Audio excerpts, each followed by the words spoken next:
Dikecualikan dari jual beli anjing ada yang dibolehkan, yaitu jual beli anjing untuk berburu itu boleh, karena berburu dengan anjing sendiri itu dibolehkan dalam Islam.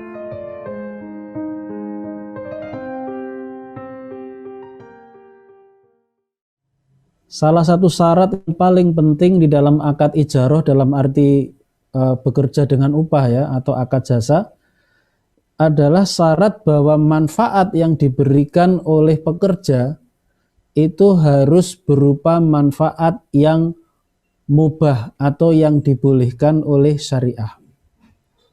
Jadi dengan kata lain tidak boleh ada akad ijarah pada segala macam manfaat yang telah diharamkan oleh syariah. Ya, ada satu kaidah fikih yang dirumuskan oleh Imam Taqiyuddin An-Nabhani. Beliau mengatakan la tajuzu ijaratul ajiri fima manfaatuhu muharramatun. La tajuzu artinya tidak boleh ijaratul ajir, yaitu mempekerjakan seorang pekerja fima manfaatuhu muharramah, pada segala macam pekerjaan yang berupa manfaat atau jasa yang haram. Ya, itu sebuah kaidah fikih yang kaidah ini berlaku secara umum untuk semua jenis manfaat yang haram. Berarti kalau itu diakadkan itu adalah haram atau tidak sah. Ya. Di dalam satu hadis Rasulullah SAW itu disebutkan naha Rasulullah SAW an hulwanil kahin wa mahril baghi wa thamanil kalbi. Jadi ada satu hadis yang di dalam hadis itu Rasulullah SAW telah melarang. Yang pertama adalah hulwanil kahin, yaitu upah untuk dukun peramal. Kemudian yang kedua wa mahril baghi, dan upah untuk pelacur atau PSK, wasamanil kalbi, dan Rasulullah juga melarang harga dari anjing. Ini adalah hadis yang sahih.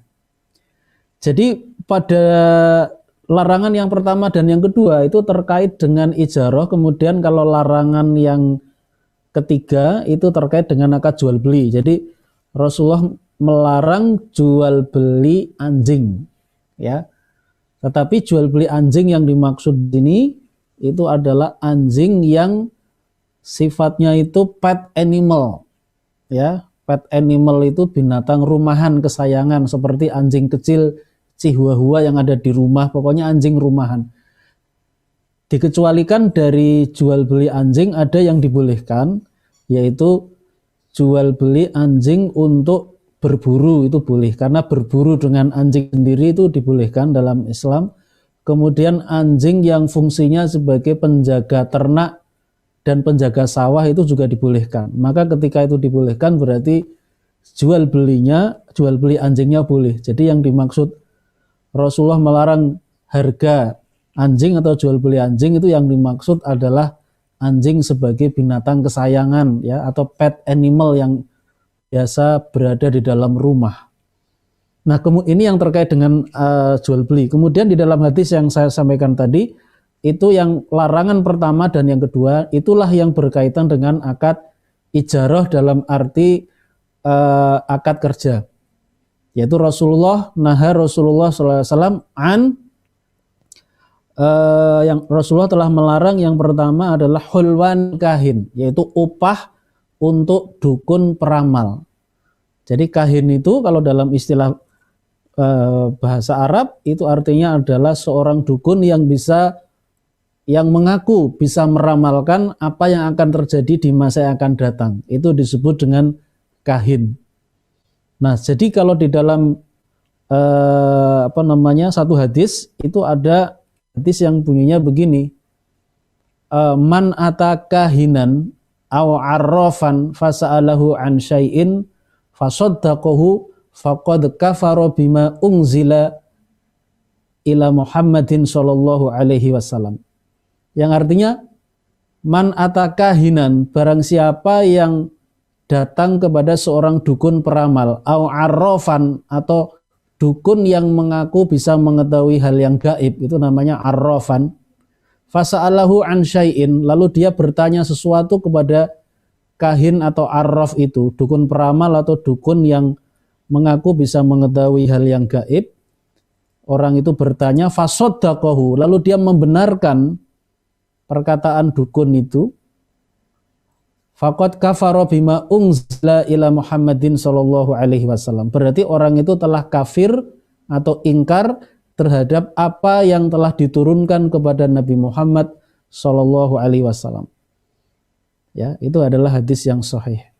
Nah, jadi hadis ini memberikan keterangan bahwa orang yang berprofesi sebagai kahin tadi, dukun yang peramal, misalnya bisa meramalkan tahun 2020 ini nanti akan terjadi bencana-bencana begini, akan ada tokoh-tokoh penting yang meninggal dunia, akan terjadi huru-hara segala macam, ya.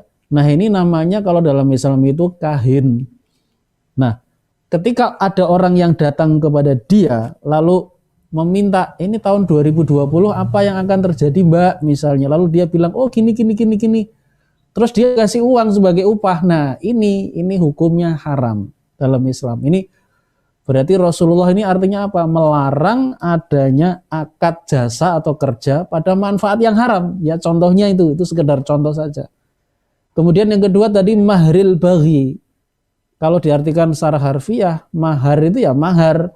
Baghi itu artinya perbuatan pelacuran, prostitusi. Tapi kan tentunya mahar di sini maknanya bukan mahar dalam pengertian syariah, yaitu mas kawin dalam pernikahan yang sah, melainkan adalah upah dalam pelacuran atau prostitusi. Nah, dari hadis-hadis ini maka bisa disimpulkan, ada juga hadis-hadis yang lain bahwa tidak boleh, ya ini ada kaidah umum bahwa tidak boleh ada akad ijarah, yaitu akad bekerja dengan upah pada segala macam manfaat atau pekerjaan yang diharamkan oleh syariah. Ya. Ada juga hadis Nabi SAW yang berkaitan dengan khomer. Ya, di dalam hadis yang terkait dengan khomer, Nabi itu melaknat sampai 10 pihak yang terkait dengan khomer. Tidak hanya orang yang meminumnya, tetapi orang-orang yang terlibat dalam kegiatan-kegiatan, diantaranya adalah kegiatan jasa yang terkait dengan khomer, ya, pekerjaan yang terkait dengan khomer. Ya. Di dalam hadis itu, hadisnya cukup panjang, salah satunya adalah hamiluha. Yang dilaknat oleh Rasulullah salah satunya adalah hamilaha, yaitu orang yang membawa khomer. Orang yang membawa khomer itu maknanya umum, bisa membawa khomer dalam arti dia itu pelayan restoran, ya. Dia membawa bagi atau nampan yang di situ ada segelas wine atau bir, dia hamilah, dia membawa khomer itu. Atau pembawa itu juga bisa memiliki pengertian adalah orang yang mengangkut khomer. Mungkin dia menjadi seorang driver untuk sebuah truk, ya, atau angkutan yang mengangkut minuman keras dari pabrik kepada agen-agennya. Itu juga bisa disebut pembawa khomer. Ketika orang itu kemudian mendapatkan upah untuk pekerjaannya tadi membawa khomer, nah itu berarti ada dalil di situ bahwa tidak boleh, ya. Ketika dilaknat oleh Rasulullah berarti penghasilan orang yang memiliki pekerjaan seperti itu membawa khomer itu adalah pekerjaan yang haram.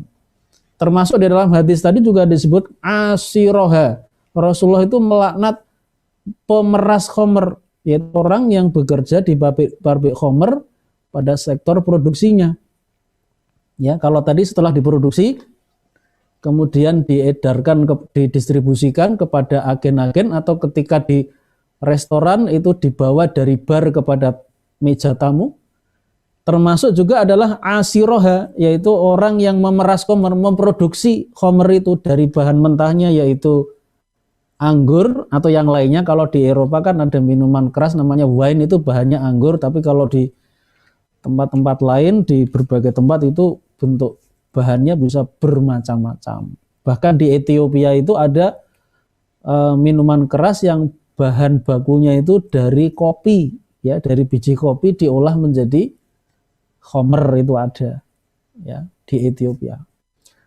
Nah, jadi ya orang yang memproduksi dari bahan mentahnya itu berupa, ya intinya sebenarnya karbohidrat, kemudian diproses, diberi yeast atau khamir atau ragi, kemudian diproses ragi dengan karbohidrat itu dalam kondisi anaerob atau tanpa oksigen, nanti akan terjadi proses fermentasi, menghasilkanlah C2H5OH atau etanol atau khamr itu, ya.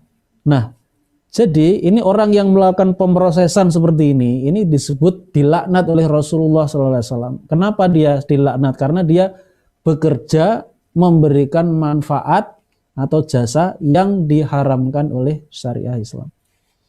Ya. Nah, dari sinilah kemudian ada kaidah umum yang bisa disimpulkan dari hadis-hadis yang tadi sudah saya sebutkan. La tajuzu, ada kaidah dirumuskan oleh Imam Taqiyuddin An-Nabhani.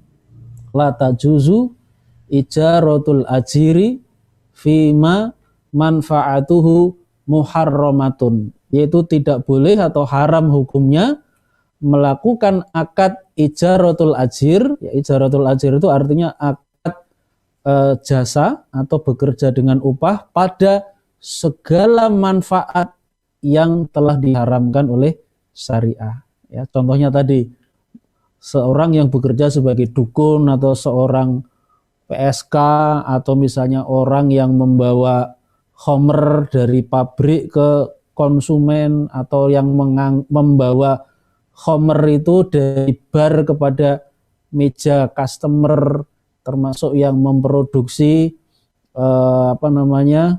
khamr itu sendiri dari bahan mentah diolah menjadi bahan jadi, di packaging dan seterusnya. Ini adalah contoh-contoh jasa yang diharamkan. Contoh lain yang merupakan pekerjaan yang diharamkan dalam Islam karena merupakan manfaat yang diharamkan adalah bekerja sebagai pegawai bank, ya. Bekerja sebagai pegawai bank yang pekerjaannya itu terkait dengan riba, baik terkait langsung maupun tidak langsung. Yang penting itu terkait dengan riba. Ya, maka pekerjaan-pekerjaan yang seperti ini juga merupakan pekerjaan yang haram, yang ini kemudian gajinya itu juga statusnya adalah haram. Contoh pekerjaan yang terkait dengan riba, ketika kita misalnya ke bank itu biasanya pekerja yang melayani kita itu bagian yang namanya teller. Bukan teller, ya, jangan sampai keliru teller ya. Ya. Teller itu kalau kita mau setor tunai, ya, atau misalnya tarik tunai, itu bagian teller. Nah, itu terlibat riba karena di situ jelas nanti kalau kita mengambil tabungan, yang itu tabungannya itu kita ambil itu include di dalamnya itu adalah bunga. Berarti dia ya memberikan bunga itu sebagai petugas bank yang terkait dengan transaksi. Ada juga yang tidak melayani dan tidak bersentuhan langsung dengan customer, tapi dia menentukan policy pengajuan kredit ini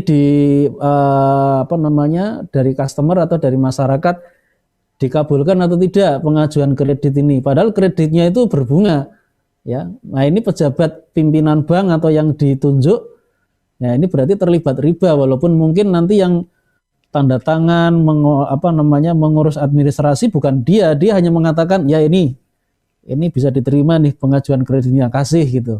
Mungkin yang ngurus administrasinya bukan dia, tapi dia terkena, ya. Nah, jadi seperti itu. Jadi kalau pekerjaan yang ada di bank, pekerjaan yang terkait dengan riba, yaitu bunga dalam hal ini, maka pekerjaan itu hukumnya haram. Tetapi kalau ada pekerjaan di bank yang tidak terkait dengan riba, pekerjaan itu adalah pekerjaan yang independen, artinya dia ada atau tidak, transaksi riba itu bisa berjalan tanpa pekerjaan ini. Ya, itu namanya pekerjaan yang sifatnya itu tidak terkait dengan riba. Misalnya cleaning service, ya. Cleaning service itu dia ada atau tidak, itu kegiatan ribawi perbankan tetap bisa jalan. Nah, yang seperti ini kalau orang itu bekerja sebagai cleaning service di perbankan, dia bekerja di situ mendapatkan gaji, ini hukumnya boleh, tidak haram. Kenapa? Karena pekerjaan yang dia lakukan itu membersihkan, ya, membersihkan toilet, kamar mandi dan sebagainya. Jadi bukan pekerjaan yang menjadi rangkaian aktivitas riba, ya. Jadi seperti itu. Ini Ustadz, tentang apa namanya tadi, misalnya cleaning service di bank, kan dia nggak terkait dengan riba. Bagaimana cleaning service di tempat pelacuran, Ustadz? Gitu. Kan juga nggak terkait dengan pelacuran gitu. Ya, sebenarnya jawabannya sama saja. Artinya memang pekerjaan-pekerjaan itu yang penting tidak terkait dengan kegiatan pelacurannya itu sendiri. Artinya tidak menjadi syarat, tidak menjadi pendahuluan atau tidak ada keterkaitan, ya itu sebenarnya boleh, ya seperti itu. Tetapi kayak seperti yang tadi saya katakan, ada hal-hal yang mungkin menjadi ada unsur begini, seorang muslim itu kan harus mencoba mencari pekerjaan-pekerjaan yang buat dirinya sendiri itu sesuatu yang tidak ada unsur keraguan atau syubhat seperti tadi, sehingga karena warok, ya itu lebih baik dia tinggalkan. Ya, masa mencari cleaning service nggak ada di tempat lain gitu kan, mestinya banyak lah pekerjaan cleaning service itu, tidak hanya di tempat pelacuran tapi bisa di tempat lain gitu. Ya kan. Iya. Itu pekerjaan yang ya mungkin lebih mudah daripada pekerjaan-pekerjaan lain yang memerlukan skill yang perlu sekolah yang lama, dan saya kira masih banyak yang memerlukan tenaga itu di tempat lain. Ya, saya kira itu.